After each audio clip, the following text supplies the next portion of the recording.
Good afternoon, keepers of the cash. Welcome to a very special episode of Savage Saturday Review, and this is episode 168. Whenever I get a chance to go live with my buddy Thorsten, I'm gonna have a good time. I can't speak for him. He might be, oh my god, this guy again. But he humors me and he's here. Thorsten, how are you today, sir? Hey, I'm well. I'm looking forward to talk some Robert E. Howard characters, and think I was actually very surprised because usually you only start reading stories when all the issues are out. Right? Yeah, This one, I can't help myself with yeah. Conan. Especially because you and I are what I would call Robert E. Howard. I wouldn't say purists is the wrong word, but we're kind of super fans. We're Robert E. Howard appreciatists. Exactly. It's like the Robert E. Howard Appreciation Society.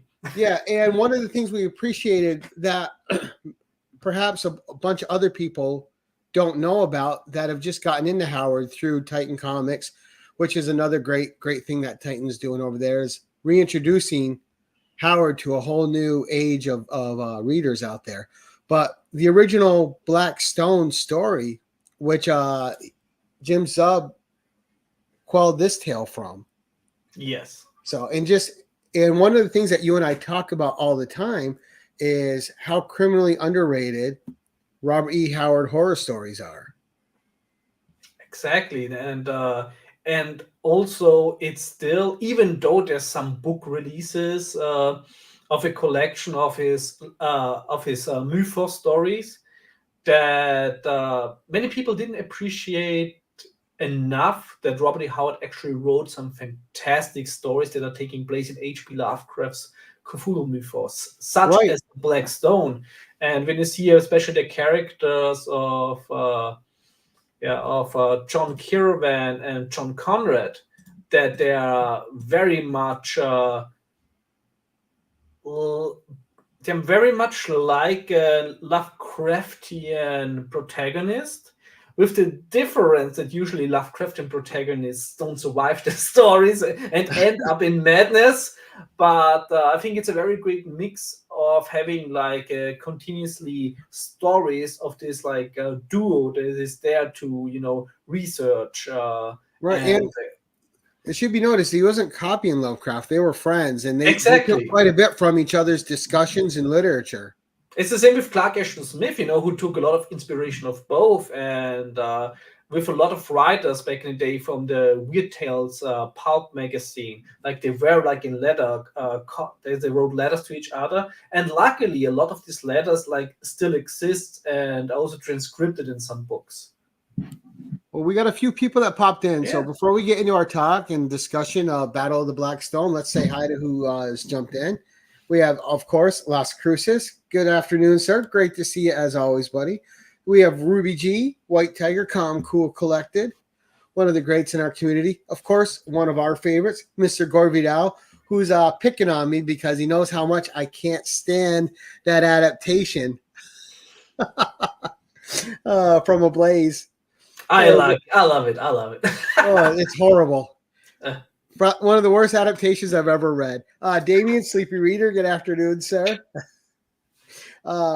06 Mercury, new to the stream. Great to see you. Hey. And he says he dived into comic books a couple months back. I've always loved Frank Frazetta and seeing a Molly Hatchet cover when I was a kid, but just recently fell in. Oh, okay, nice. Molly Hatchet has a lot of Frank Frazetta covers, which is also so fun because the music of Molly Hatchet is, it's like not really like a fantasy based rock and roll. It's more like a lifestyle rock and roll, which is very interesting. But like, when I see like a vinyl, like, you gotta get it because you get that Frank Frazetta out on this beautiful large vinyl.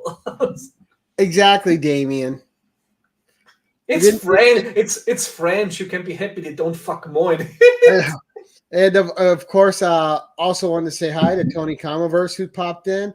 It's just it took the focus away from what the focus was supposed to be about in that issue, in that story.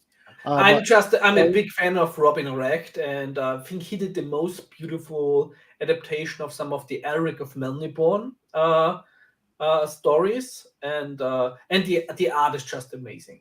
I remember that too. Oh, goodness. All right, but we're here to discuss an event you and I have been waiting for is Conan Battle of the Blackstone. And of course, it's not just Conan. What Titan's doing with this title is they're introducing a Howard verse, and we're getting characters that you and I love a lot, but the general public doesn't know a lot about. Characters like, as popular as he is with us, like Solomon Kane, a lot of people still have never heard of him. And I'm not even a Solomon Kane fan. Yeah, and see, I am. I'm a huge Solomon Kane. I think I know why. I just can't get over the Puritan thing. Well, that's what I like about him, because it's a completely different view of life than I have. Yeah, but I like that everything that happens to him is in contrast to his Puritanism. Yeah. So he has to react against his instincts in every story and accept what's there before him. And I think that's the most interesting thing about his creation.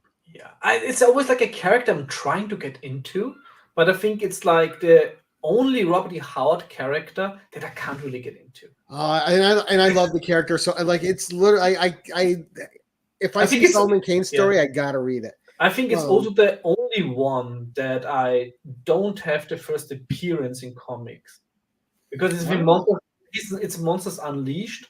I know I have it. I have a lot of Solomon King comics because people AOK'd them to me. but yeah. Tina. But it's also interesting because, with a lot of these characters they see here appearing, they actually already have first appearances in comics. Some of them some of them more recent. For example, like El Borak and Dark Agnes, of course, where like with Dark Horse Comics, just Savage Sword of Robert E. Howard, issue #1. Right. And Dark Agnes is another favorite character of mine. Absolutely. Like the Swordswoman, her first 2 stories are fantastic. The third one's even good, although it wasn't finished by Howard. But it started taking the character in a little bit of a different direction with that one. Yeah. But those first 2 stories are, one of the most brutal beginnings for a character. Yeah. And in these books, they smartly address it.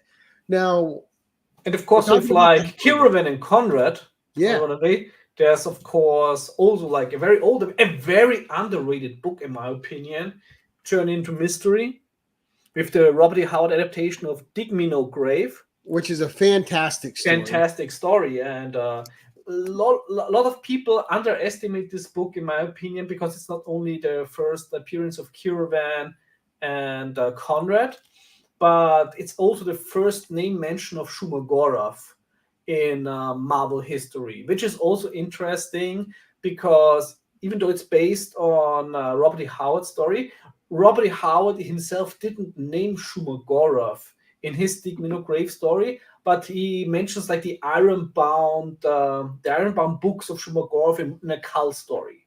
So basically, Shumagorov actually first appeared in a Robert E. Howard Kull story. Name dropped. And a lot of characters, like everyone thinks of Thulsa Doom as a Conan character, but he was first and foremost a Kull villain. Yeah, Kull got a little bit shafted before. I mean, even by Robert E. Howard, because Conan sold better than Kull. And of course, when you think about, hey, as a writer, you have to do your living, make your living. So it was like one of the best Kull stories being actually turned into one of the best Conan stories. Right. Well, so let's kind of delve into the original story, The Black Stone, right? Yeah. Where Robert E. Howard's writing definitely creates a sense of unease, which a lot of writers now can't create in a story. They can describe pictures to you or settings, but they can't create unease in you. Yeah. And this story does not only the way he describes the author as searching for the stone, but the events that are happening to everybody that's come in contact with any information of the stone. The way it's described that even if you spend a night sleeping in the vicinity of the stone, you'll have nightmares that are inescapable for the rest of course is a very Lovecraftian trope again. Yes. You have like basically you have 2 of the biggest Lovecraftian tropes in this book, with cosmic horror and forbidden knowledge. Yes. And it's always the seeking of forbidden knowledge. And I like that we were talking about it before we went live. Jim Zub understands that a big part of the Conan universe is horror. A big part of his best stories are filled with horror elements. And most people just think Conan, barbarian, a fighting savage, and that's it. They don't get that there's layers, there's levels, and that's it with Gore. most of them. Oh, yeah, Gore. exactly. I agree with you, Gore, but it's a good kind of unease. Yeah, it's except if you watch Irreversible.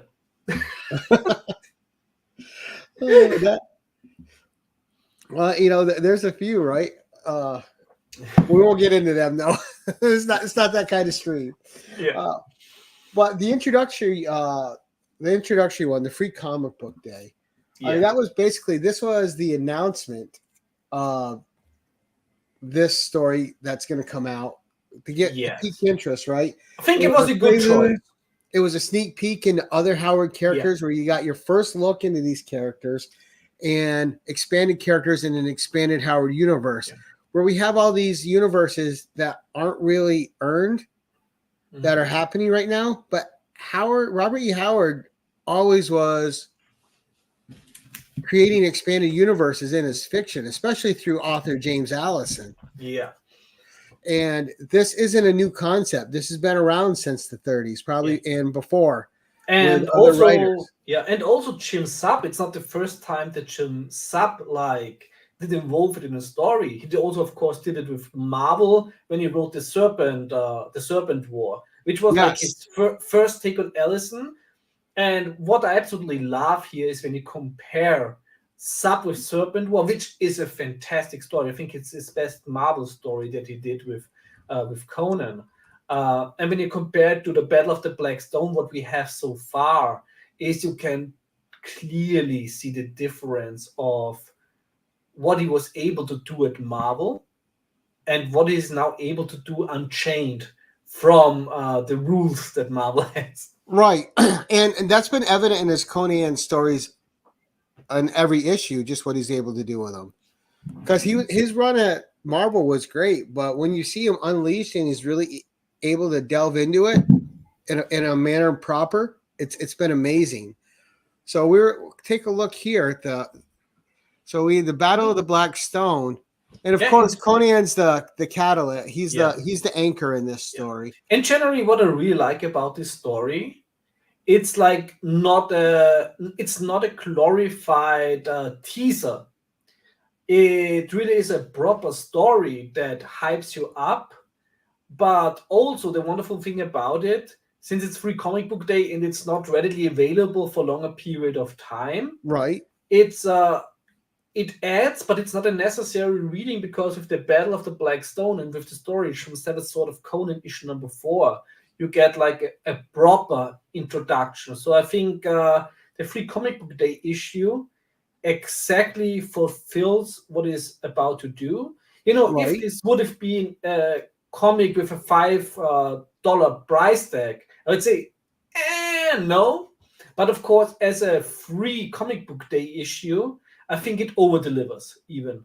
So, yes, I was gonna. That's what I wanted to say, because as a Free Comic Book Day issue, it's not giving you retreaded material. It's still giving you something that's fresh, which most Free Comic Book Days don't. They either give you a reprint or they give you a retelling, but they don't include anything that's new. Exactly, and most of all, what I really value with Titan, that they didn't cheapen out on the art for the Free Comic Book Day issue. No, this is gorgeous, and that's why I wanted to have these slides, but. And what one of the key things to me, I mean, look how beautiful these pages are. You can also see the horror, the black stones in the middle, right? I also love that we see Brissa again. Now, Brissa's a character I love a lot. You're still coming to like her, but I absolutely love this character. I do think, as I said, actually, the last time we had on the stream, and they did exactly she's grown that, on you. Where I said they should work on her like as she shouldn't get like her own book, but you should tell like a story of her in the Seventh Sword magazine, which and we're going to get to that. Yeah, which it totally did, and I think this is like the right approach to familiarize her with the character, and also to give her stories like an own flavor, and not just to make her like like a female Brock, like just a female equivalent of. Right, and I thought that was the best thing about her creation is she doesn't feel like any other female ever Yes. created to be with Conan.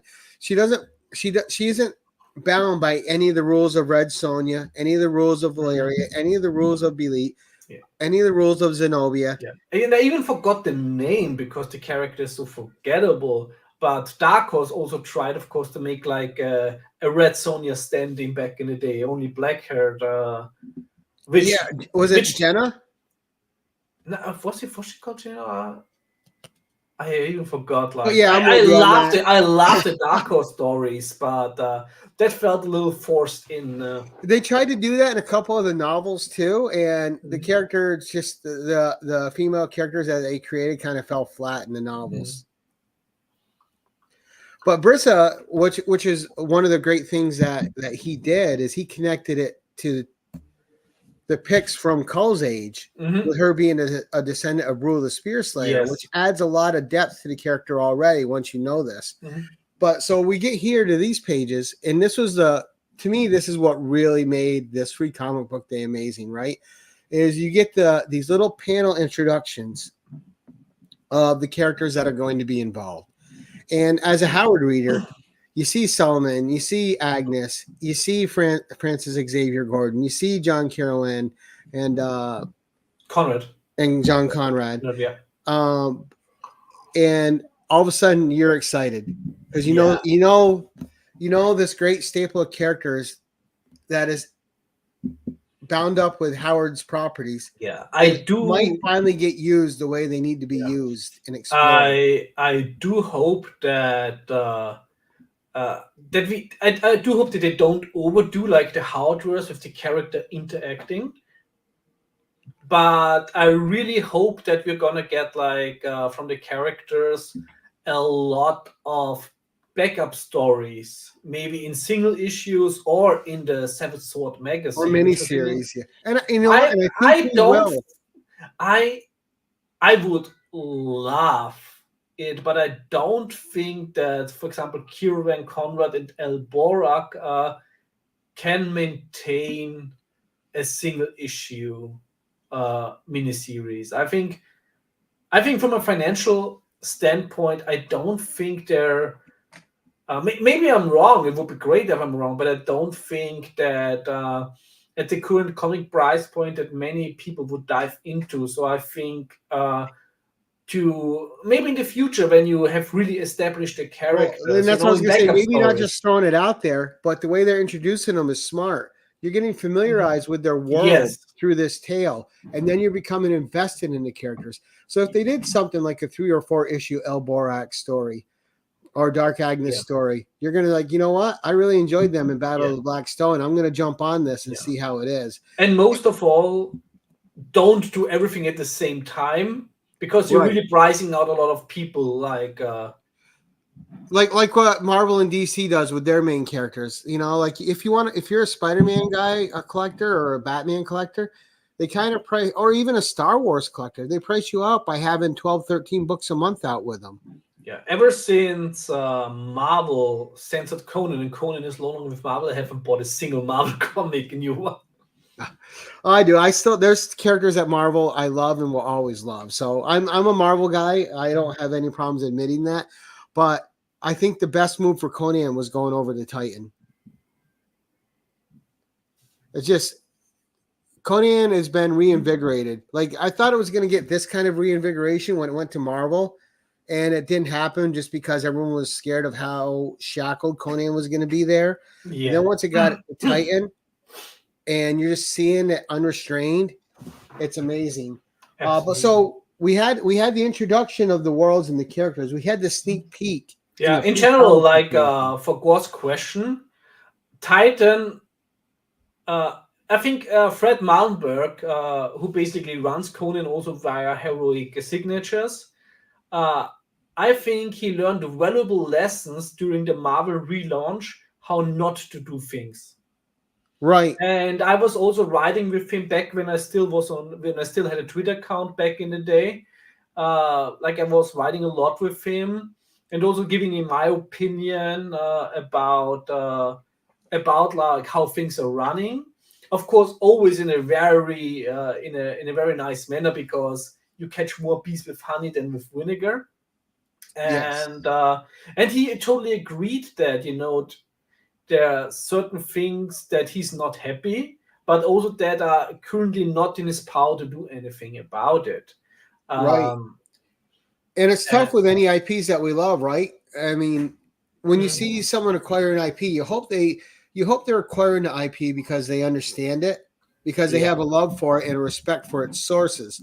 Of course, you got to tell new tales, but you can tell new tales just as Titan's doing now, that pay respect to what came before, and they don't shit on it either. yes, and I think like Damien says that the Titan is able to be more like Marvel in the 70s than Marvel itself is now. It's absolutely true, and Yeah.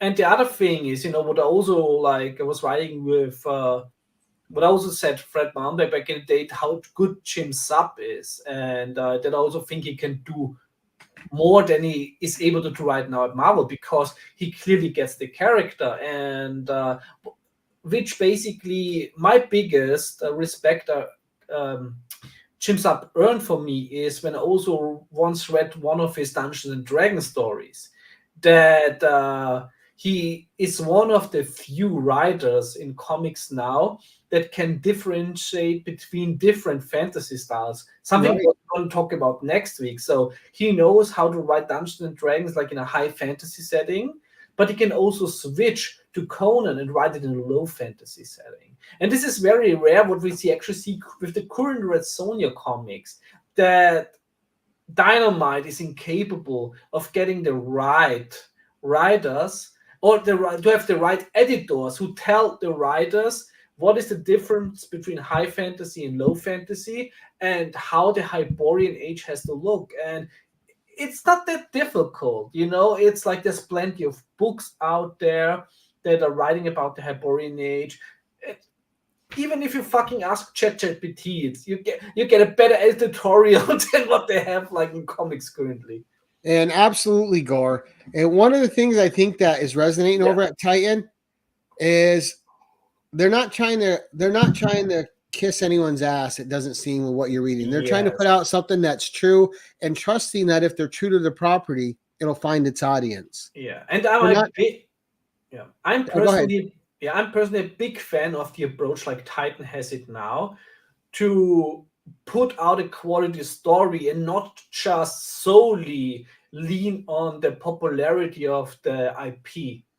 To say, hey, we want to get like, how do you get new readers? Put out a great story, and Right. they will fall in the love with the IP, and you have like then back, and then you get like the really symbiosis of getting a strong IP, because And, and using the adult storytelling methods that Titan uses, right? They're appropriate for the world that Conan's in, but they're not gratuitous. It's a hard line to walk, and a lot of yeah, people can't do it. They immediately go over into gratuity, and that's where they stay at the cost of efficient storytelling and truthful storytelling yeah, to the time period in the world that was already had preset rules in it by the original yeah. author.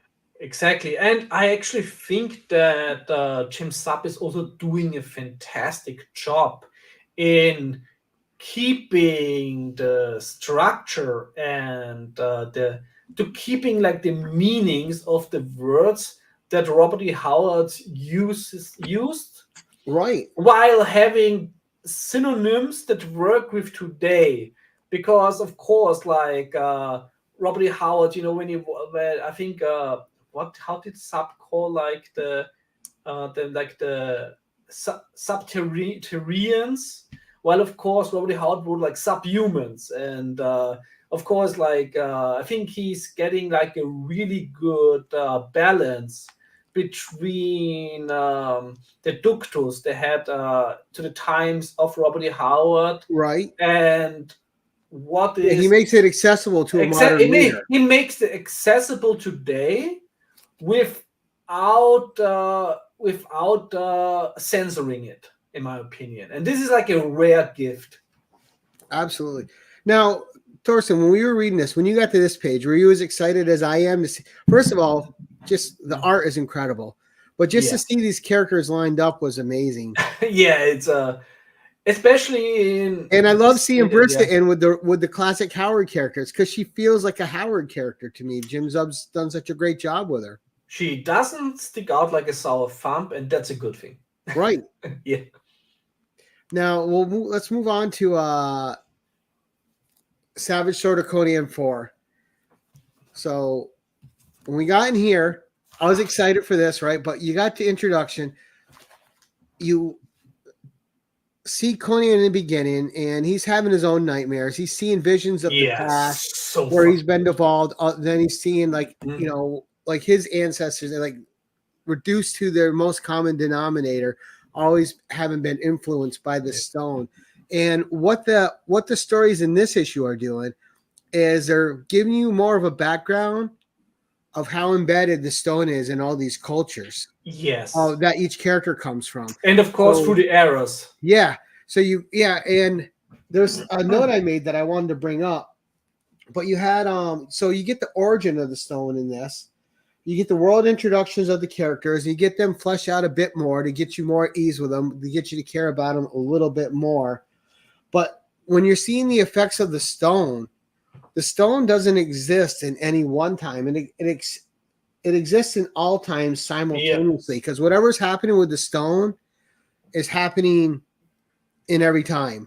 Of course, and this is like the cosmic horror, the cosmic horror structure of it, which is of course straight Lovecraftian, and I love it. I'm here for it. And in general, it's amazing how the different writers and the different artists in there all are able to really transfer the cosmic horror from what Robert E. Howard and what Lovecraft wrote in their pulps into visuals. And this is very tough, as you have seen. That's also something we talked in the past, and it always talking again. You will find more movies out there that are great and that are loosely based on Lovecraft.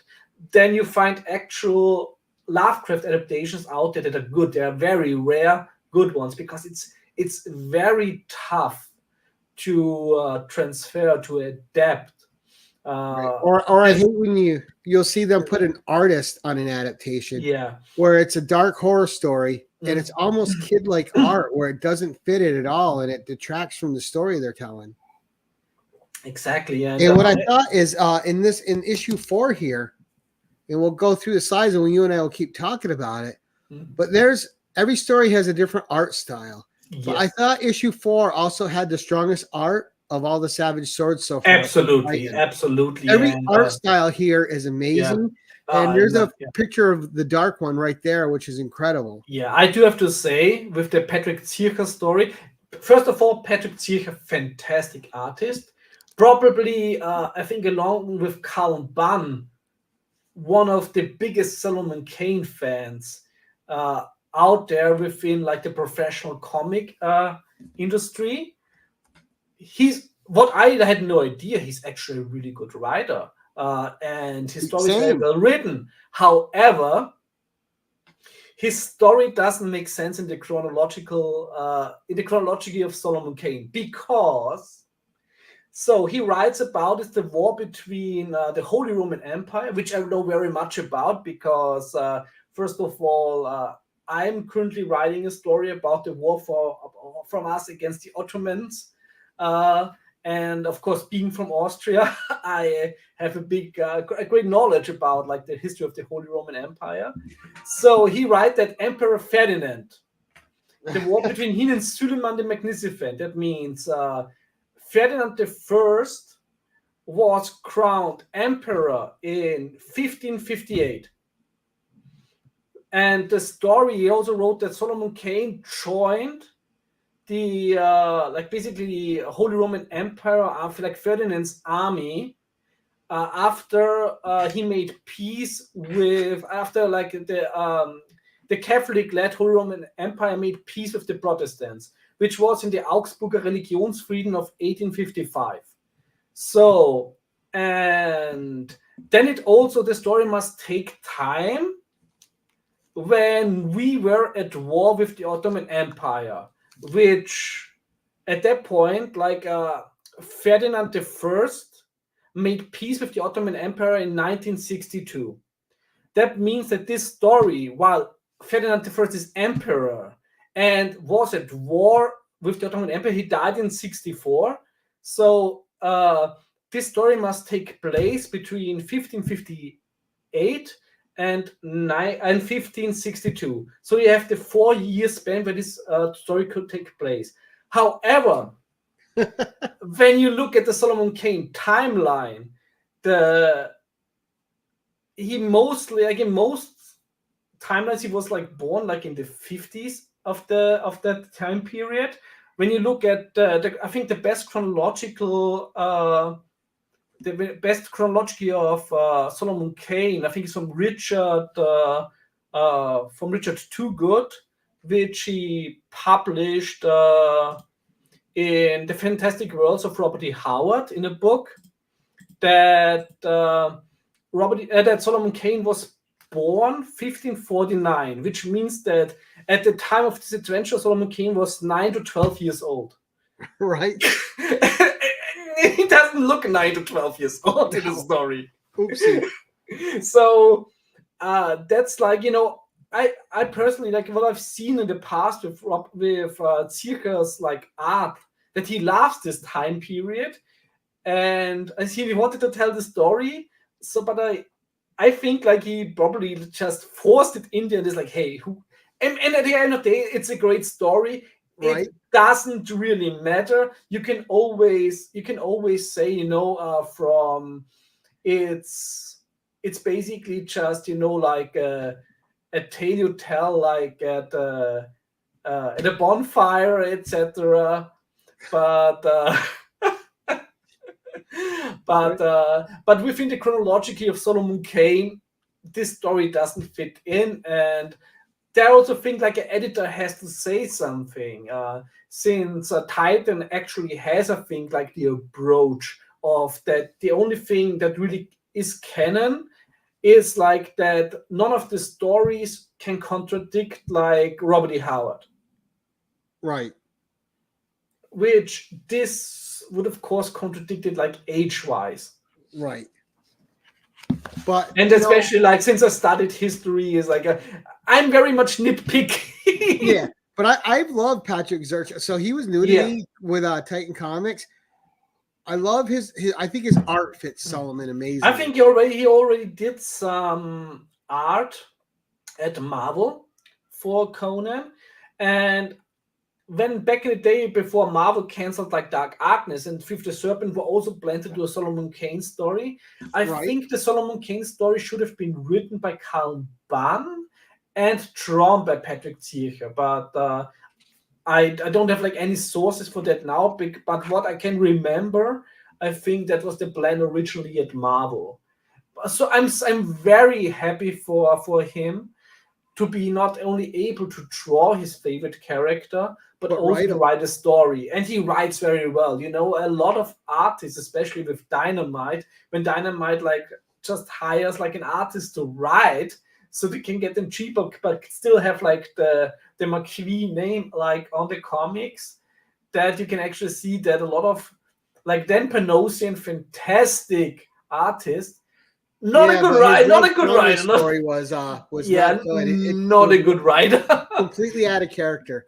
But so here I just want to mention the artist for the Conan story was Fernando Dagnino, which he did great art in this. Yes. And then of course, you get into Solomon Kane, you got Patrick Zurcher, again, who has really impressed me. Again, because it's one of my favorite characters, and I was talking to you about it. When Solomon Kane is speaking, it's like I'm listening to Howard write him. That's how good I think Zurcher's doing with the dialogue with Solomon Kane. Yeah. But he, like I said, also in the pre-show, for the German character, it's 2024, there are apps out there that can help you with German grammar. Like everything you wrote in German has a wrong grammar. Yeah, and see, I didn't catch it, so the story worked for me. And what I like with these too is you're seeing really how much the stone is affecting each character's world. Like everything that's happening in our world now is solely based on them reacting to the stone. Mm. You know, then great pinups too. And then of course we get what I was waiting for. You get a solo Brissa story. Highly needed and very well learn done. her mom's connected to this even, which I thought was great because they keep embedding her more and more into the Conan world lore, into the horror lore. Fantastic way to flesh out the character. What's that? Fantastic way to flesh out the character. Yes. And again, the artist on this was Dean Kotz, who I'm not super familiar with. Huh? Wonderful art and loved it. What I love about the whole Seventh Sword magazine is the different. They have like artists with very different styles in there, but somehow they fit together, and they all fit the aesthetics of the respective characters. Yeah, and all these stories, you go from different art style to different art style, and they all fit. Yes. And the art styles are drastically different. So I totally fell in love with the Dark Agnes style, with the style.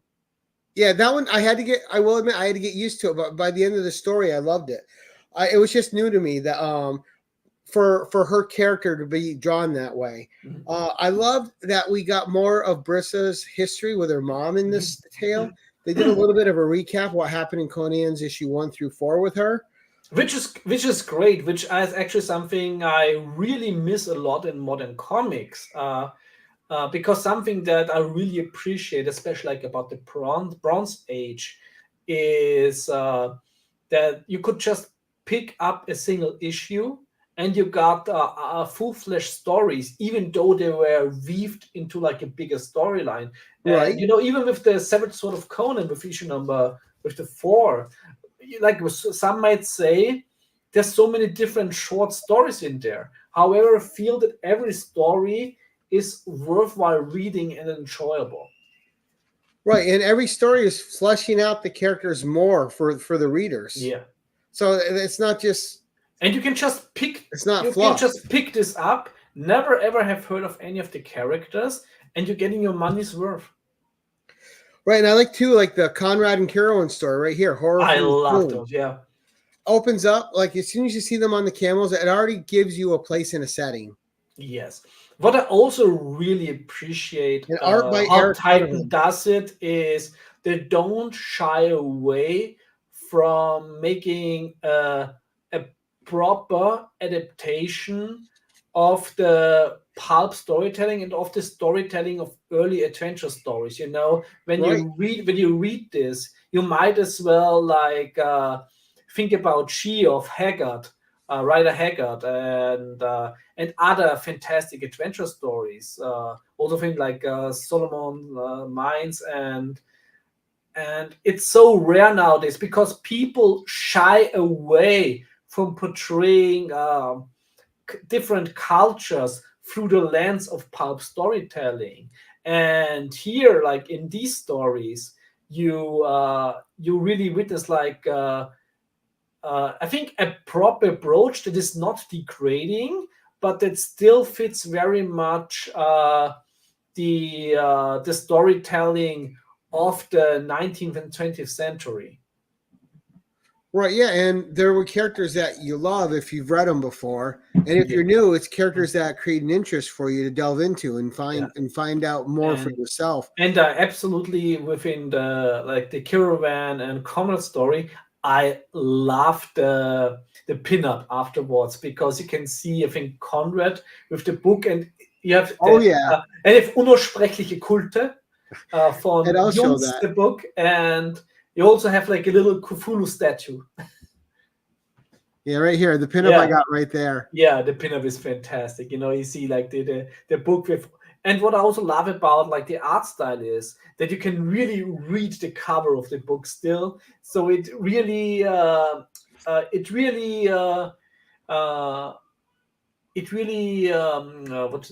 benefits the reader from taking a closer look and trying to discover something in the art. And this is also something that I love with Bronze Age, which Titan luckily also does, to have things in the background, Yes. to The panels really are reward was the word I was looking for, to reward readers for actually looking at the art, not like how Dynamite sadly does it when you have like just a color in the background and just some really like minor like setup, but nothing that it really gives a proper flavor to the setting. Well, what I wanted to say about this particular page here too, right? That corpse is, you see the horror on his face. Yeah. Like, that is drawn so well. Like, something happened to him, and it creates Something that he interest was in not the next able page to, and the page after. You're like, what would make his face distort that way? And it's great. It's disturbing. It lets you know that there's something horrific at play. Yes. And again, the art by Eric Donovan is well done, because you like the characters in this story, but then the things that are supposed to be horrific, like this corpse, like the face in the corpse, is horrific. Things that are supposed to be imposing, like their friend here that they come across, and you can see that he's giving himself over to the stone. O'Donnell here is instantly menacing, and Insu creates a situation that you want to see the main characters get out of, that you're not confident they can. Yeah, and for me, especially like the Caravan and Conrad stories, for me, they always felt like Sherlock Holmes and Watson, Right. but not if they were detectives, but if they were like scholars and scientists. In that way, like you get that in the writing too. Yeah, it's basically even when he's saving his life here, he's taking shots at him for destroying historical things. Yeah, it's basically if Sherlock Holmes would be Indiana Jones. Right. Yeah. It's great, because I mean, he saves his friend's life here, and his friend is still giving him shit. It goes, you destroying precious history. Yes, absolutely. The guy would be dead if he didn't. If I want to have like a breakout character within this, I really hope it's Caravan and Conrad, because I really feel that we are lacking adventure and exploration characters these days in storytelling. I wouldn't mind seeing that. Mine is, of course, who we're going to talk about next, Dark Agnes. I want to see her break out. It's a time period that's not in any comics. Yeah, and I absolutely think that the Japanese style fits so well. I criticized in the past when they did like a Conan story, when I placed it a Conan story and have it like drawn in a Japanese style. But I think with Dark Agnes, it fits so well. Andy Belanger or Belanger for it. But first of all, also like in a cultural sense. First of all, when you look at the manga art, which was very much inspired by the French art, so you have like a really fit there, and also that a lot of popular French tales from the close time period to Dark Agnes, from the French Revolution, were actually told in fantastic mangas and later adapted into anime series, for example, like Lady Oscar, which I highly recommend, and also Nadine der Stern von der Seine, like Nadine the Star from the Seine. I don't know if that was named like that in English, right. But that's like stuff that I grew also up with on German TV, and so the Japanese art style for me felt very natural for the story of Dark Agnes, and it's just so amazing. What I also love about it, it's that it's not this generic anime style they use for so many properties nowadays, like with Castlevania or the new the War of the Warrior, the new Lord of the Rings project. It just looks so exchangeable and not special. But this art style really looks genuine, and I think I'm pretty sure like we're getting a lot of different art with Dark Agnes in the future. But if there would be something like a house style for Dark Agnes, for me, this would be it. See, I do like the Roberto De La Torre version. He can't do wrong. He's Roberto Del I know. Toro. Well, what I wanted to say about this is what I liked about it is when you read the swordswoman stories, they're intense. It's not both the stories have intensity throughout. Dark Agnes herself is an intense character, and the intensity is all over the pages with Dark Agnes. Let me know that he understands the character. Yeah. And a lot of the styles you see when it's this kind of style, they lack a lot of definition in the background. This does not. Every page is completely filling out the world that she's encompassing. Yeah. And it looks great. But you see the eyes, she's intense. Yeah. Dark Agnes is a force. And then you see like the stone is bringing her back to her wedding day where her story began. And they also got Etienne right. The what? They also got Etienne. Oh, right. Yeah, Etienne. Yeah, Etienne's a great character. But they got the I like that they kind of did her origin a little bit here because you don't need a whole new series that does her origin. Her origin has been told twice so far in comics.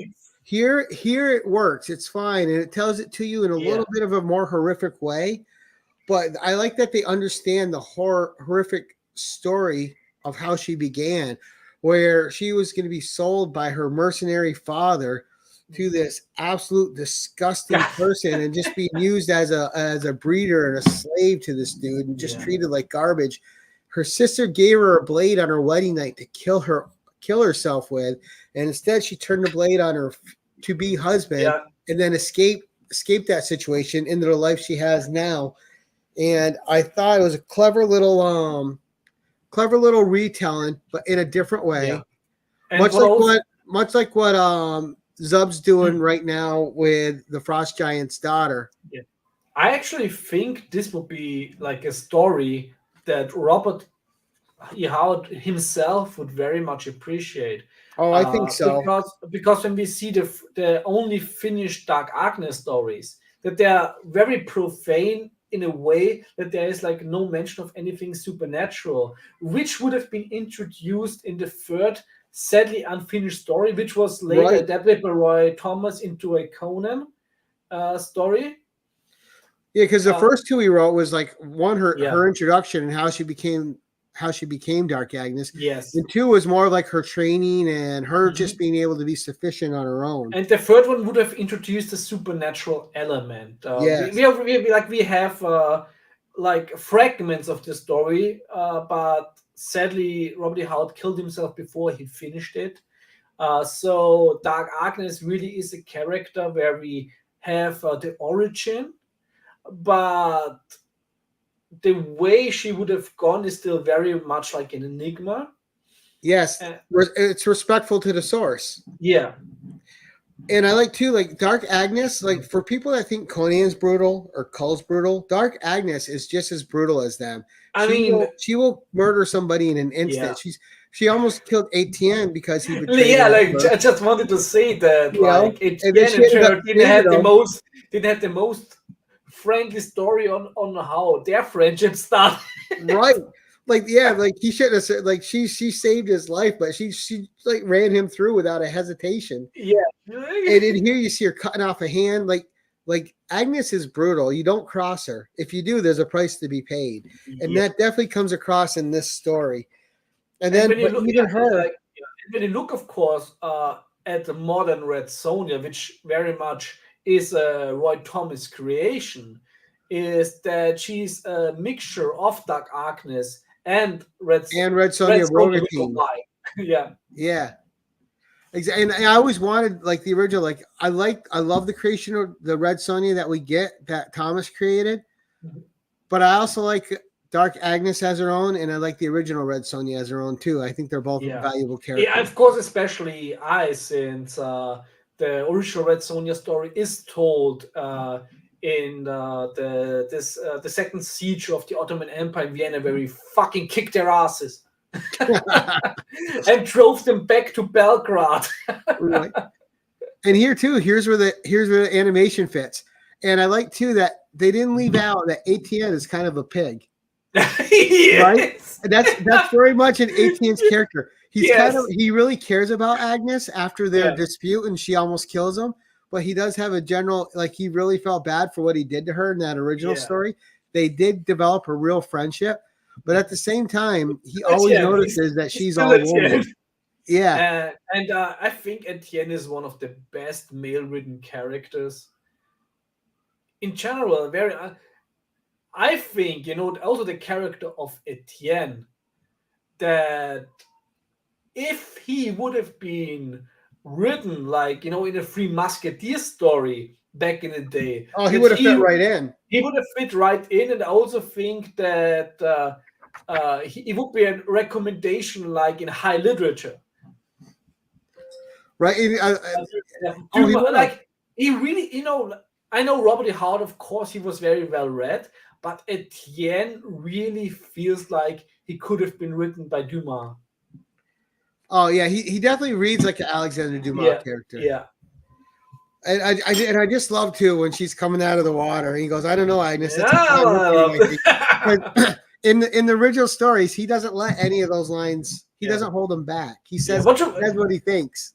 What should I say? I'm a pig too, so I very much appreciate it. And then of course, you got this great shot of Dark Agnes here, which is by Andy Belanger. Just this piece is amazing. I really want the miniseries or an ongoing in that art style.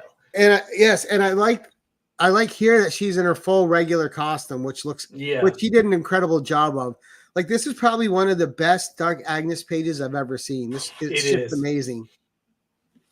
And then of course we get into Francis Xavier Gordon, known as Elborak the Swift, and a character that is just another great. Oh, fantastic art!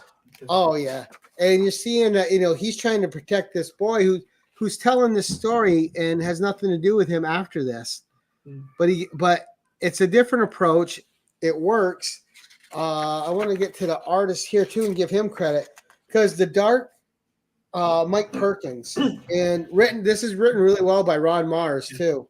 I mean, it's pretty much, isn't it like pretty much similar, like from Howard? Also, I also think that it fits very well Howard's writing style. For example, like the Conan story, The God in the Bowl, where Conan actually is a secondary character in the story. Yeah, and so is it here, like with Elborak, like that with the God in the Bowl that we very much see like from the detective story of the guardsman, while here we of course witness like Elborak through the eyes of the boy. Yeah, and I like that perspective because it gives you like an outsider's view of how magnificent this person is in their eyes, right? This is so rare to have like interpretations of so many different characters by so many different creators, and every one of them is a hit. Yeah, and the grittiness, because Elborak, when you read him, you get a feel that his world's kind of gritty, and the art fits it so well on this story. Yeah. And then, of course, we get the big shot here at the end by Roberto de la Torre of all the characters together again. Just looks absolutely amazing. And then after that, we're getting into the first issue of Conan the Barbarian Battle of the Black Stone. And again, I have to say, I will never. I know many people like him, but I'm not a Safino fan. And cover A, I'm not a fan. I really liked cover A because I like Conan in the forest, like just. I just don't like how Safino is drawing humans. He's fantastic at drawing monsters, but his humans look so plump. I was also so angry when they did a special edition of the Art of Conan here, and they added a statue that was based on Safino's cover for one of the Marvel Conan, and I was like, I'm not buying this because I don't want the Conan Safino statue. See, and I think Safino works well with it, so we differ there for sure. Yeah, but I thought his A cover was right there was fantastic, and not only that, it's a great perspective. Like you get to see Conan from a different angle. The way he's stalking his prey, which I like. Now he of course, like the angles, everything. He's a great artist. I just don't like the aesthetics of him drawing a human. But again, in this story too. So this one, this is like the activation, right? This is where the event truly begins with and it begins with the death of James Allison. Exactly, which of course is like the Robert Howard stand-in, which we already have like also witnessed in Serpent War. Exactly. The only thing what wonders me, hey Zach, is since it's gonna be a 4-issue miniseries. Yes. I do wonder if after that they will just launch another miniseries like it's sadly customs in modern comics, because it's a little bit strange. We got basically, because issue number 1 is also still a setup issue. So we in 3 different formats, we got 3 setup issues for 3 issues that are left to tell the actual story. And I really wonder if this is not too little to tell a story. Well, you know, right now I'm just going to say I trust in Jim Zub because he hasn't let us wrong yet. And I think what he really spent some time with was investing people in the different worlds we were seeing, bringing in the Howardverse. And I think now, as soon as they get together, like I think this James Allison death in here is going to be a catalyst that really propels the story forward in the next 3 issues. I'm confident with Zub's writing. Yeah, I just don't hope we get like this convoluted production of like miniseries follows after miniseries. This is connected to that. I don't think, because I think there's other things Jim Zub would want to focus on. I do hope so. I mean, I also still hope that the regular Conan run, is gonna be ongoing, and we're gonna get into issue 100. Do you actually know, because they prolonged the Savage Sword of Conan magazine? They did. But like my comic book store has it like again from 1 to 6 listed, and I don't know right now. Do they have like the numbering? Will they continue the numbering, or will they just restart with 1? I hope they. I don't know. I hope they continue it. I also hope they continue, because I absolutely hate this renumbering. And you know, just as people like Gore and I think it was Damien mentioned like in the comments that the buy numbers are really good, the sale numbers are really good from Titan. So I think that a lot of our generation, a lot of people who really appreciate like classic Conan, or who appreciate this sort of storytelling, that we basically are also lovers of history, and we just love when something is ongoing and not that you have like 100 issue number 1s. Like, I have a feeling they'll just start it with 7. And I really hope so. I really hope so, and I also hope that it's going on and on and on. Yeah. But when we were talking about this, I think the 4 issues is going to wrap it up, because I think it's the pulp approach, right? Where you can tell where you don't need 700 pages to tell a story. Yeah, and also what I like about Jim Zub is that he really uses the maximum of what is what you can comprehend as a reader in a comic, to not disturb you, like also looking at the art, how much text you can use. Yes. And for him, like he uses a lot of text, but it still fits. The balance is correct between text and comic. It is just like it was in the 70s, right? You had a lot. You could sit down with the comic. You're reading it for 20 minutes. It had lots of text, but nothing took away from the art. Yes. So actually, I think you're right. I think that he's capable with his tactic of storytelling to tell the story in the 3 remaining issues that are left. It's just like I'm still having Marvel and Dynamite PTSD of some stuff that basically you have a 4-issue miniseries that you can absolutely read in 15 minutes, all 4 issues, and you felt like you have read nothing, and there's no conclusion. Right, but you know, I don't get that from Jim though. Yes. So I thought doing this way was except important. for his last Red Sonja story that he did at Dynamite, but I also think he probably got paid so little that he just shot out something. But with this though, the 4 issues I think are fine. I think they had to introduce it this way to get you invested in these other characters' worlds if you don't know them beforehand. Yeah, you and I know them beforehand. Did you and I need 3 issues that introduce them? You and I don't. Yeah. but we're not the average reader. Yeah. And the average reader needs to get invested in these characters before these last 3 issues take place and everything's thrown into chaos. Yeah, I think 2025 will be a very interesting year for Titan Comics in a good way. Oh, yeah. I think they're definitely finding their stride, and I think you're going to see more IPs seek them out because they know how to approach an IP with the proper vision and scope with what came before and what they can do in the future with it. Yeah, but I also what will be interesting, since of course Marvel doesn't really, even though Disney horse out their licenses to other comic book publishers, but Marvel themselves were like as soon as Conan was at Marvel, there was no more possibility of having a crossover with Red Sonja. Right. So I really wonder. I mean, I know that the relationship between the rights owners of Red Sonja and Conan it's complicated with some envy in there. Right. But especially from one side. And I talked to you about it. I wasn't sure how probable it was that they could use the original Red Sonja character. It's because she's spelled differently. It's Sonya, not Sonja.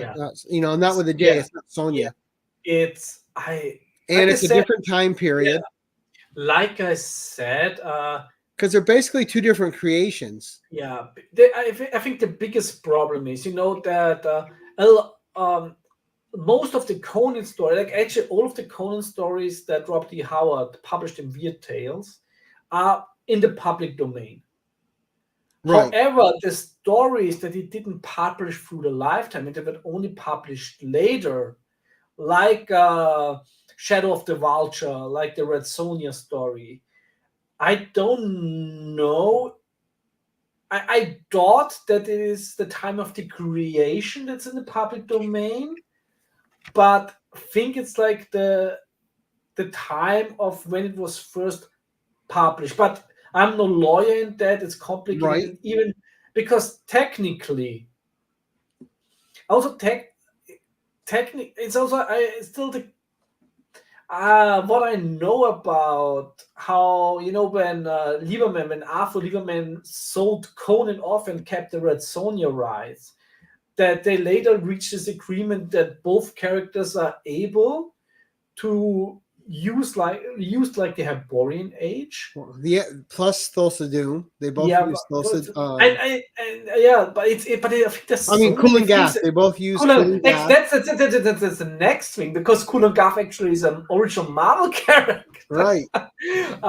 While on the other hand, Marvel uses Shumagorath, which actually is a Robert E. Howard character, so Marvel actually doesn't really has the rights to it. It's muddy territory. I think there's a lot of things that if somebody wants to sue, they could sue. And there's some things that they just don't want to do because they don't want to get into a legal battle, even though they're in the right to would use it. And I think that Red Sonja falls in this territory that you could actually use like the original Howard character, because she's a Howard character. Right. I think a lot of the stuff that did maybe when Lieberman sold the Conan and the Howard rights, except for Red Sonja, that I would love to see the contract to just see how some things are phrased, because for me, as somebody who really delves into the history like of these characters, a lot of things don't make sense, because I would say, okay, the Red Sonja character that basically Roy Thomas created, and is, in my opinion, more a Thomas character than a Robert E. Howard character, the one in the Hyborian age, is absolutely different from the original Red Sonja character, which otherwise is interesting because Frank Thorne did a Red Sonja stories, I think the many Faces of Red Sonja, in one of the Severed Sword of Conan issues back then, where he actually introduced like the original Red Sonja. Hey, one collection down. But the beautiful thing here in this world that they've created and that Jim Zub's written is we don't need that character. That's the other thing. I don't miss Red Sonja in these stories. I'm perfectly happy with Brissa and all the other characters they've introduced. I don't feel the need for Red Sonja we got recently from Dynamite in there. That character absolutely would fit. The character doesn't even fit in her own fucking stories at the point. Yeah, but we're not talking about Dynamite. Yes, I would have loved to see Red Sonja saved from the people that hold her hostage. Yes, very much. But they don't. Again, though, they don't need that character in this telling. This world is fine on its own. What Jim Zub and Titan Comics have created works as it is. We don't need anything from that.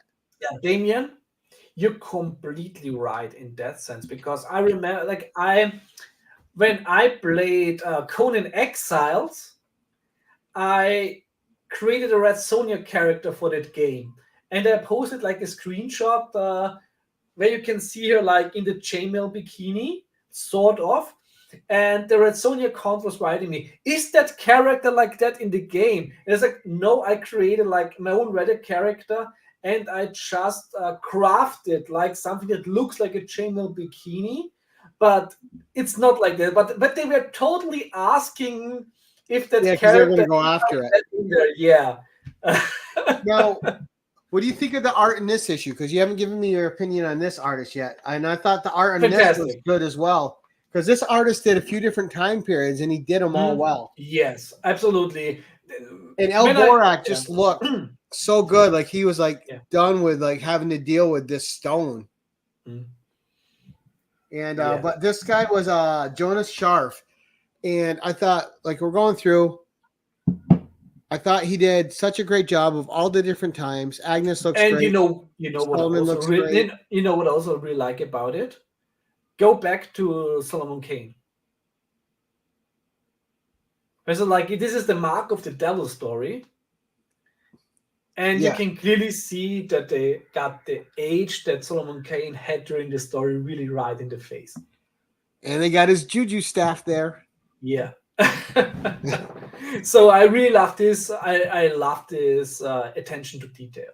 Well, even like I said, it's the one thing with the Zirka story that, Solomon Kane was 9 or 12 at that point when the story took place.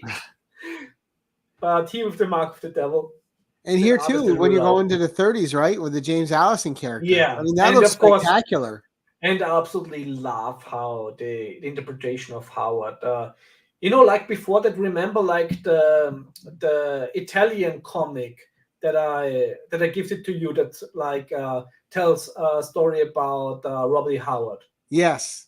Which is also fantastic, and it said it as there's like no release outside of Italy from that one. But I really think that they absolutely nailed. They absolutely nailed this. They nailed the character of Robert E. Howard. Oh yeah, like he would be great to do a biography comic of him. Yes. Which we also got the very sad one in the Marvel Epic magazine back in the day with the death of a legend. Yeah.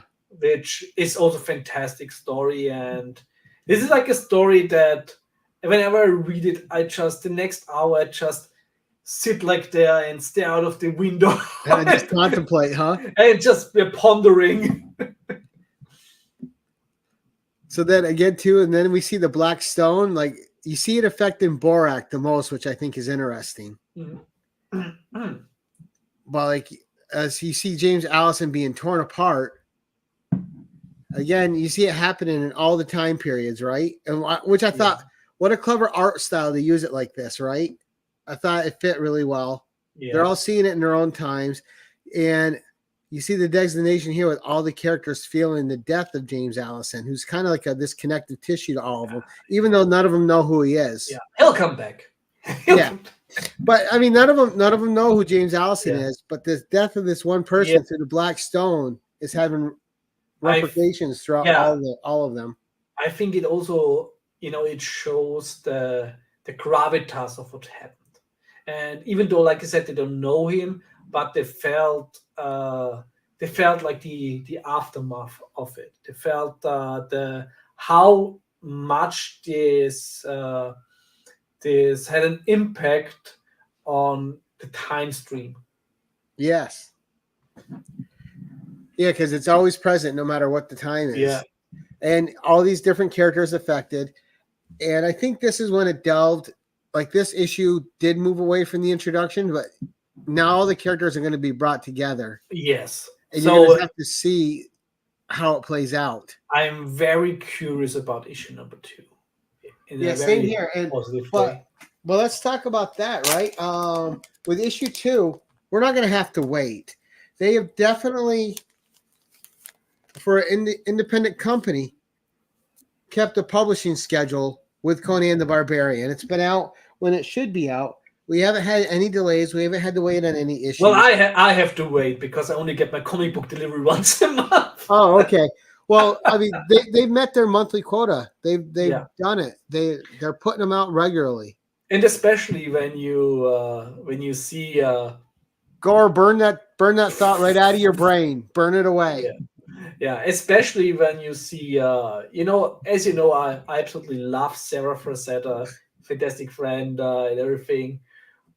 But it's a little bit, we see how she really puts her effort in it to promote issue number 3 of the Fire and Ice comic at Dynamite, where it took it half a year until issue number 3 came out. I know. I just got it and I got to read it. I'm like, I'm going to have to read issues 1 and 2 again.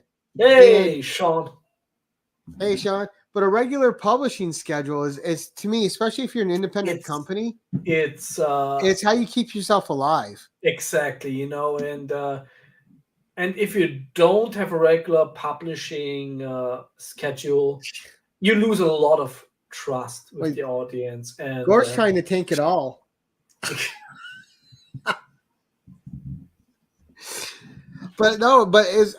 So again, kudos to Titan, who's had a regular publishing schedule, because there's indie companies I've given a shot to that their publishing is so sporadic. I just stopped buying from them altogether. Yeah, exactly. I'm not going to wait 9 months for another part of the story. And the other things is what I respect even more, that there are no shortcuts in the art, because usually when you how some people force something out, and it's like you can clearly see in the arts that it was rushed. I think they were smart in setting that up with each artist does a 4-issue arc, so it gives them time to create a product that's complete. I don't have any proof with it, but for me it seems that they basically stocking up on stories and maybe not releasing them when the artists finish them, but basically that they're already like working stuff in advance.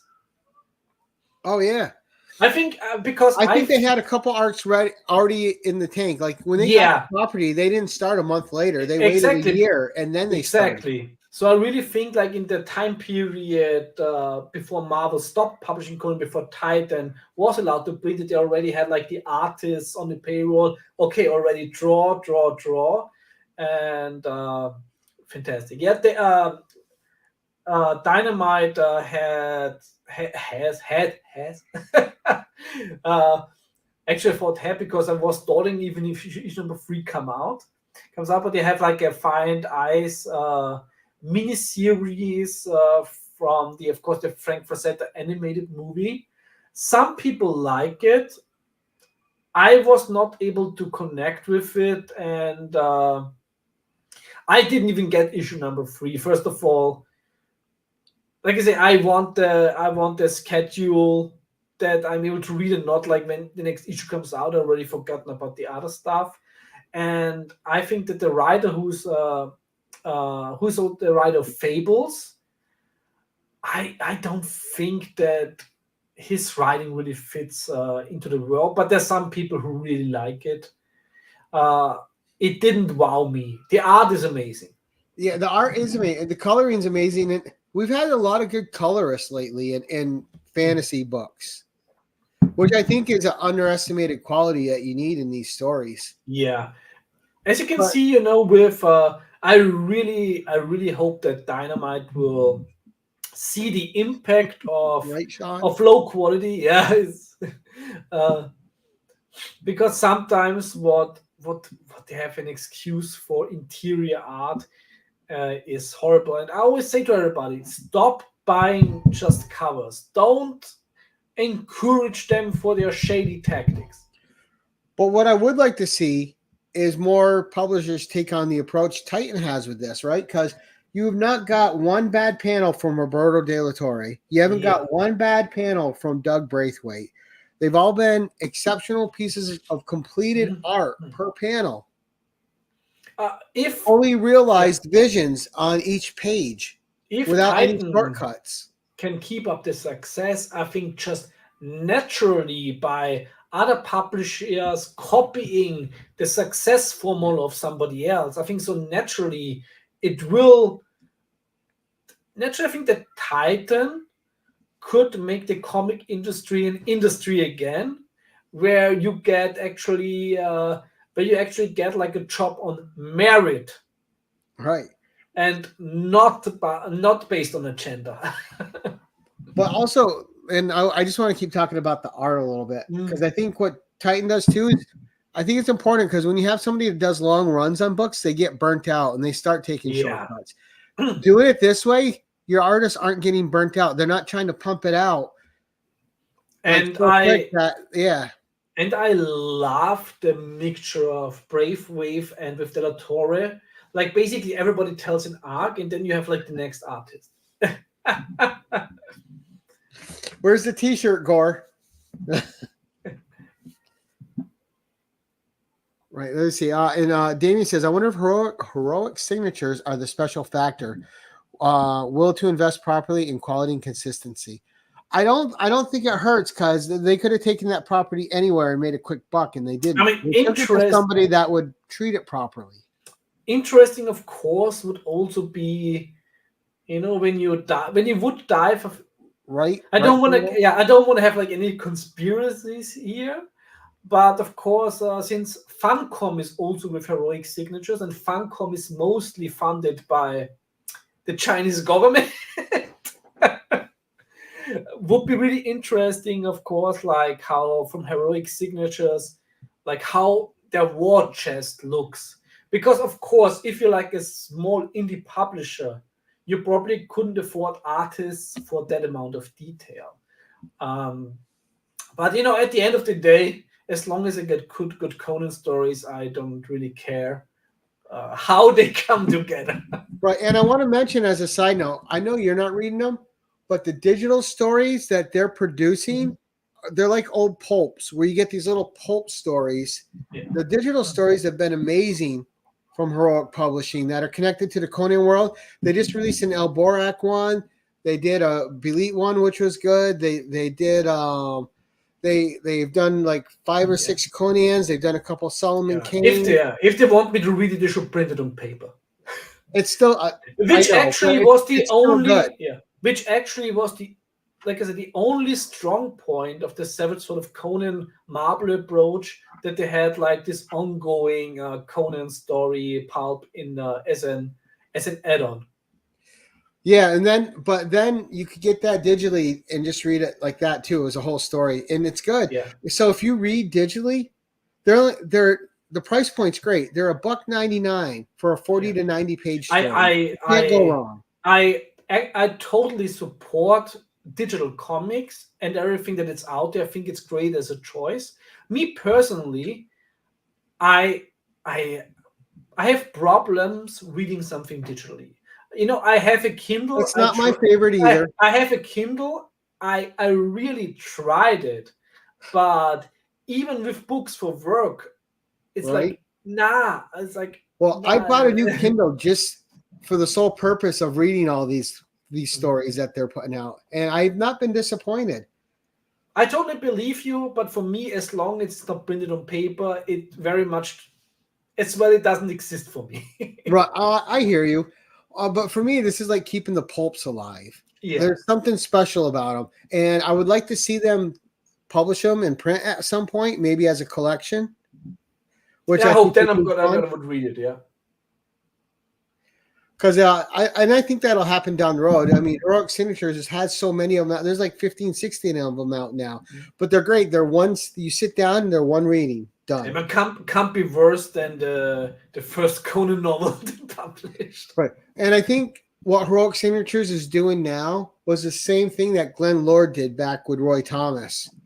You take the property to somebody that's going to treat it right, and it creates interest in the Howard works again, and you revive all the Howard stories with interest from a brand new generation of readers. Yeah, because as we see, the absolutely.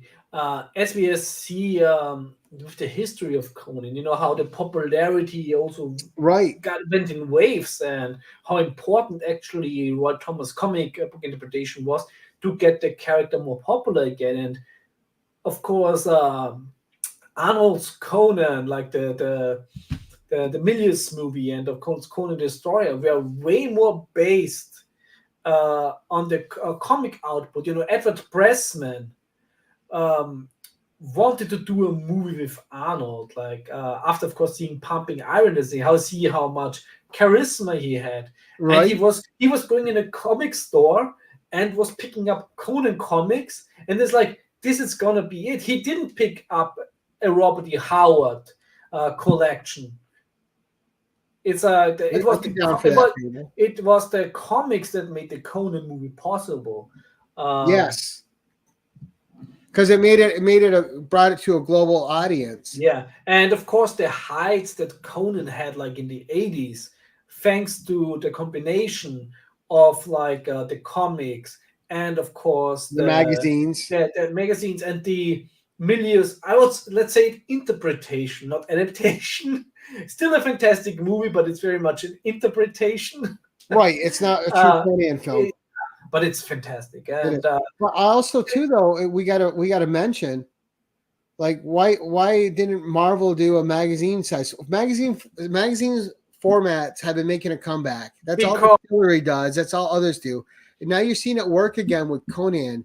You see it work with Shudder. You see it work with the Vampirist Carmilla. There's certain genres that perform well in this format. Sword and Sorcery is one of them. Horror is the other. I don't know, but my assumption is the lack of inspiration, the lack of out-of-the-box thinking, and maybe also really just, if you at Marvel currently, you're just a cog in a machine. And they don't really encourage creativity. And I'm not sure how much it has to do with Marvel or their parent company now, Disney. Because I'm sure there's frustrated people at Marvel that just want to put something out and they're told they can't. I'm pretty sure that Marvel still has a lot of creative people that are just phoning their stuff in, because why waste a good creative idea for a shitty page rate?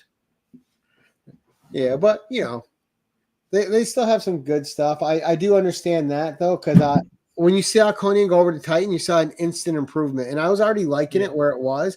But when it went to Titan, and a lot of people didn't understand why I was getting excited about it. I'm like, you guys don't understand.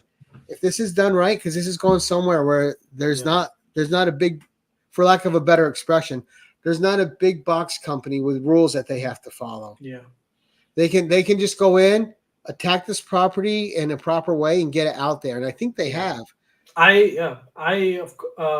It really exceeded all my expectations. I was very careful because, as a fan of niche characters, nowadays niche characters, we all have been burned in the past. Dynamite still burns us with a fucking iron. So the Titan really nailed it that way. I wouldn't say it was a surprise, because there were people out there that did it with their heart and with their soul, but it most certainly was not expected. It was not expected. Yeah. And I do, like, personally, I absolutely love the original Marvel Conan. I still personally feel that the original Dark Horse run is the best adaptation, it's the best adaptation of Robert E. Howard we have gotten so far. Especially the Busiek run Still, somebody else has to do what he did within like 80 plus issues. But I do think that Zub has the potential at Titan to create the best Conan adaptation, interpretation. I would like to see it in history. Especially when paired with artists like Roberto De La Torre and Doug Braithwaite. Yeah, exactly. Because of course, still with the 70s Conan, not so much in the Savage Sword magazine, but in the ongoing, you still had, of course, still the comics codes. Like so, Barry Windsor Smith, John Buscema were not able to do everything they wanted to do within their regular run. Right, you couldn't even show a beheading or a sword being run through somebody. Exactly, and of course, Dark Horse was already more lenient. I still think that Dark Horse should have stood their fucking ground and not recalled their breast cover. I still think this was like a crucial moment at Dark Horse. Right. That they I hate that they did, because now I can't get that issue because now it's super expensive because of it. I luckily have it. Bought a few years ago. But I think this was a crucial moment for Dark Horse. They still told great Conan stories. But I didn't think their artists always fit though. Depends. Like I really enjoyed it, but also for that time period, like the early 2000s, for what was the art style at that point, I still think it was the best we could have got. Because you saw some horrible digital art with other publishers in that time period. So I really think that for what was out there, Dark Horse gave us the best possible of that time period. And I just think that right now, with the current talent that Titan Comics like gathered around them, that this is the recipe of a new golden age of sword and sorcery. Yeah, this is the new standard to follow. Yes, and if they can keep it up, I still think it's the first year. It's they didn't have like a miss shot so far. So I still think they know what they're doing. They are following. They have like basically now they have like their rhythm, and they have like now their house style established. Absolutely. And when you hear Jim Zub talk about it, the passion is there, the love is there. So he just went to visit Howard's home not long ago. Exactly. So what is most important now? Follow what you're doing. Don't listen to any naysayers from any other publishers. Don't listen to any noises around you. Just do what you do. Focus on your target audience, and you will harvest good things. And I think, well, I'm confident they will. And I see that in other things they write. Like Gun Hunting's really good, and that is strictly its own thing. They attacked the crime noir genre just like they did the sword and sorcery, and they brought on writers that knew it and made it fun. Yeah, and what I also think is really good with Titan, that with Marvel you inherit also a lot of problematic, I wouldn't even say fans, but pop culture harpies that are holding Marvel, and they're holding basically Marvel hostage. We actually have seen with the King Conan, when they basically complained about cultural inappropriation, like they changed the character's outfit. Luckily, I have the comic where they're unchanged. So exactly, where basically it's this was atrocious to just listen to. And that original design was beautiful. And it's every person has the right to the opinion that they have. I don't blame people. Doesn't matter the state of mind. Yes, it is. Doesn't matter the state of mind for voicing their opinion. I blame Marvel for listening to them, to listen to people who would have never ever put down money to buy a Conan book, while fucking everybody that is a Conan fan in the ass like it's a fucking titty freak off. But that's what's great about Titan, right? Jim Zub knows the crowd he's appealing to. You're always going to have people that complain. I think they're smart enough to not bend to that. Yeah, and Jim Zub also has the perk of being very diplomatic. Yeah. which is something that I not always. No, and that's fine though. I mean, because you're passionate about what you love. Yeah. But I don't think Titan will suffer that, because I think what they're good at is letting their creators create and assigning the right creators to the right projects. And I also think that we have the worst behind us. And getting Jim Zub, I think, was the biggest coup they could have did for this launch. And I had confidence in him from the beginning, because when he did that second Marvel run, I loved it.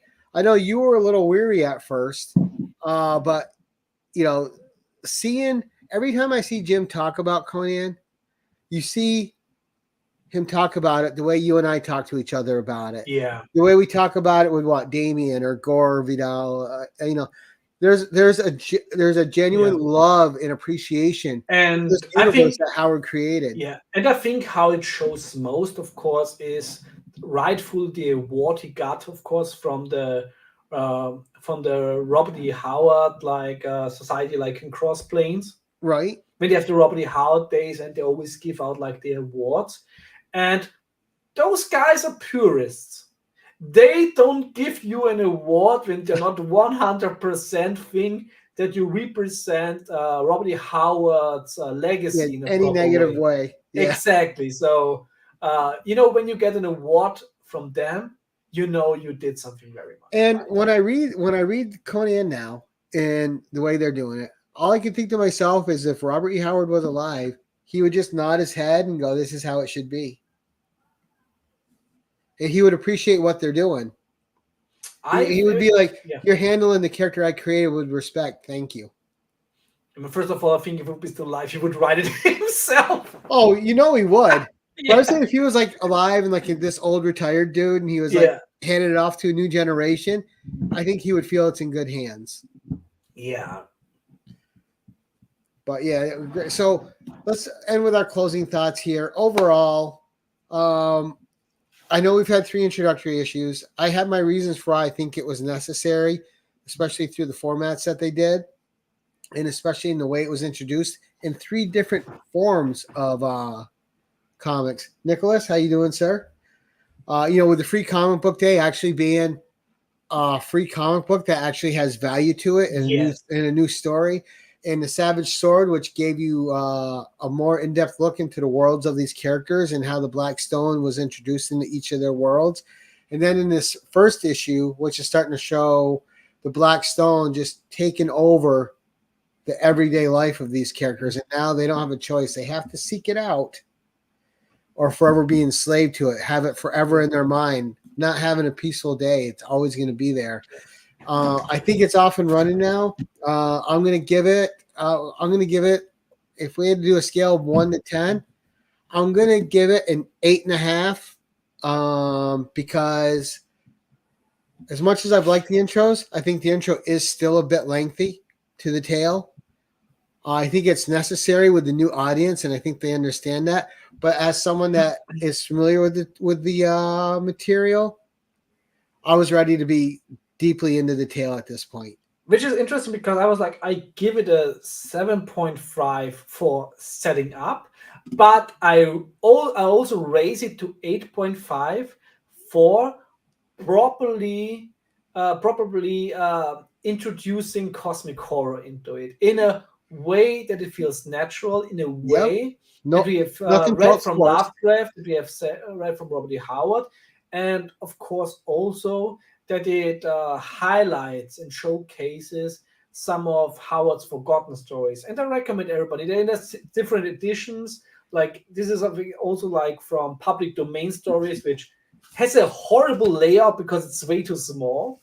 But we have probably that's the better choice if you want to have like the Blackstone.